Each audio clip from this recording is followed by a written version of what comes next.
বিসমিল্লাহির রহমানির রহিম। শিরকের কারণ কি? শিরকের কারণ হচ্ছে দুটি। এক, আল্লাহ সম্পর্কে খারাপ ধারণা পোষণ করা। যারা শিরক করে তারা মনে করে যে আমার দোয়াও তো আল্লাহ শুনবেন না। আমি অমুকের কাছে যাই তাহলে তিনি আমাদের জন্য আল্লাহর কাছে আমার পক্ষ থেকে সুপারিশ করবেন। তারা বলে থাকে যে কোনো রাষ্ট্রপ্রধানের কাছে যেতে হলে মাধ্যম লাগে, ঠিক তেমনি আল্লাহর কাছে যেতে হলে বা কোনো কিছু চাইতে হলে একজন মাধ্যম লাগবে। এভাবে আল্লাহ তাআলা সম্পর্কে খারাপ ধারণা করেছে। রাষ্ট্রপ্রধান আপনাকে দিতে চায় না কেন জানেন?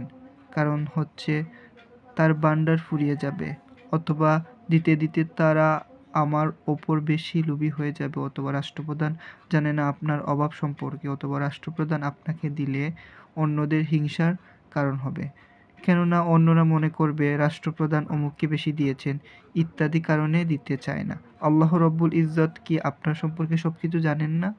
তিনি বলেছেন, আর আমার বান্দাগণ যখন আমার সম্পর্কে আপনাকে জিজ্ঞেস করে তখন বলে দিন যে নিশ্চয়ই আমি অতি নিকটে। আহ্বানকারী যখন আমাকে আহ্বান করে আমি তার আহ্বানে সাড়া দিই। কাজেই তারাও আমার ডাকে সাড়া দিক এবং আমার প্রতি ঈমান আনুক, যাতে তারা সঠিক পথে চলতে পারে। সূরা আল বাকারা আয়াত 186। রব্বুল ইজ্জত কোনো জায়গায় বলেননি যে আমার কাছে আসতে হলে কোনো মাধ্যম লাগবে, বরং তিনি সরাসরি চাইতে বলেছেন। তাহলে আমরা কত বড় বোকা যে আমরা মাধ্যম ধরে তার কাছে চাই। সুতরাং আল্লাহ সম্পর্কে খারাপ ধারণা মানুষকে শিরকে নিপতিত করে। 2, সৃষ্টি সম্পর্কে অতিরঞ্জন ও বাড়াবাড়ি। আপনি মনে করেছেন যে ওই ব্যক্তি যে কোনো না কোনো মায়ের ঘরের সন্তান। সে কি ছোটকালে বীর্য ছিল না, বড় হয়েছে কিনা, পায়খানা পেশাব করতো কিনা, সে একজন মানুষই। অথচ আপনি তাকে বাড়াতে বাড়াতে এমন জায়গায় নিয়ে গেছেন যে জায়গাতে তার স্থান নয়, দাসত্বের সীমা পার করে আপনি তাকে নিয়ে চলে গেছেন রবের সীমানায়। আপনি মনে করেছেন যে তার এই ক্ষমতা আছে, ওই ক্ষমতা আছে, এর জন্য তার কাছে চেয়ে থাকেন, কিন্তু আপনি জানেন না যে তার কোনো ক্ষমতা নেই। একমাত্র ক্ষমতা আল্লাহ তাআলা রয়েছে, আর কারো কোনো ক্ষমতা নেই। কেউ গায়েব জানে না, কাউকে এই ক্ষমতা দেননি, আপনি শুধু বাড়াবাড়ি করছেন। যদি মনে করেন যে আব্দুল কাদের জিলানী রহিমাহুল্লাহ তাআলা মেয়েকে ছেলে এবং ছেলেকে মেয়ে করে দিতে পারেন, যে ব্যক্তি মনে করে খাজা বাবা কারো সন্তান দিতে পারেন, বা মনে করে যে শাহজালাল রহিমাহুল্লাহ বুটে পাশ করে দিতে পারবেন, অর্থাৎ তাদেরকে আল্লাহ তাআলার পর্যায়ে নিয়ে গিয়েছেন, এই সবগুলোই শিরক হবে। সুতরাং শিরকের মৌলিক দুটি কারণ রয়েছে। একটি হচ্ছে আল্লাহ সম্পর্কে খারাপ ধারণা, আর একটি হচ্ছে সৃষ্টি সম্পর্কে বাড়াবাড়ি। এর জন্য রাসূলুল্লাহ সাল্লাল্লাহু আলাইহি ওয়াসাল্লাম দুটি বিষয় সম্পর্কে নিষেধ করেছেন। আল্লাহ তাআলা বলেছেন, আর তারা আল্লাহকে তার যথাযথ মর্যাদা দেয়নি যখন তারা বলে আল্লাহ কোনো মানুষের উপর কিছুই নাজিল করেননি। সূরা আল আনআম আয়াত 91। যারা বলে যে আল্লাহ তাআলা মানুষের উপর কিছু নাজিল করেননি, তারা সঠিকভাবে আল্লাহর সম্মান দিতে জানে না।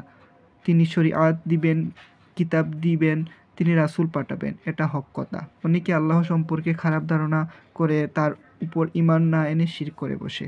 এর জন্য আল্লাহ তাআলা বলেছেন, আর তারা আল্লাহকে যথাযথ সম্মান করেনি, অথচ কিয়ামতের দিন সমস্ত জমিন থাকবে তার হাতের মুঠোতে, আসমানসমূহ থাকবে বাজ করা অবস্থায় তার ডান হাতে। পবিত্র ও মহান তিনি, তারা যাদেরকে শরীক করে তিনি তাদের ঊর্ধ্বে। সূরা আজ-জুমআর আয়াত ৬৭।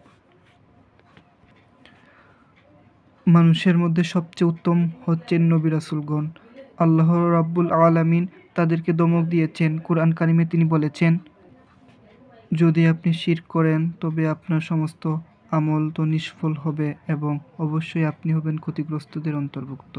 সূরা আজ-জুমআর আয়াত ৬৫।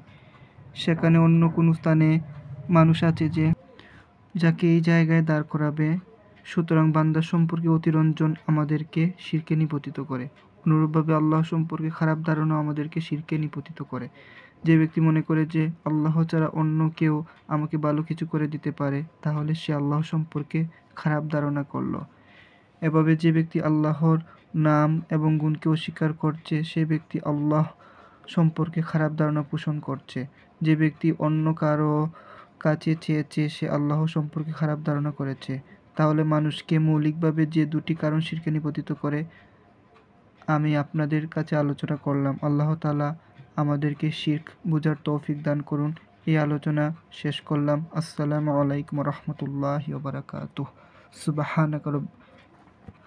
সুবহানাকাল্লাহুম্মা ওয়া বিহামদিকা আশহাদু আল্লা ইলাহা ইল্লা আনতা আস্তাগফিরুকা ওয়া আতুবু ইলাইক।